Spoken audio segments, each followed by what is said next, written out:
Yep, guys, Mthandeni SK, we all know that he is a fan of King Zoso. Today, he is revealing why he loves King Zoso, guys. He said that there is a reason he loves King Zoso and support what he's doing. Big reason behind that. Here's Mthandeni revealing why he loves King Zoso. Phinde kuzoba umuntu oyintandane. Mhlawumbe uzokhumbula nawe uqala ukusupporta into yakho noma ukweseka into oyenzayo.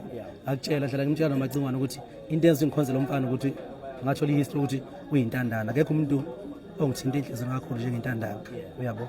And lo muntu loyo amabulala yena ubulala kokugcina.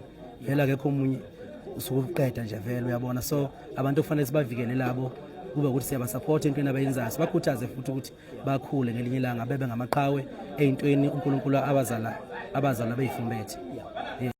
Yep, guys, that was Mthandeni SK, guys, revealing why he supports and loves King Zoso, guys. So I don't know what to take on this one. You can leave your comments down in the comment section, and don't forget to subscribe and turn on the notification bell icon in order to be the first person to know whenever I upload a new video here on this channel. Once again, thanks for watching. I'll see you on the next one.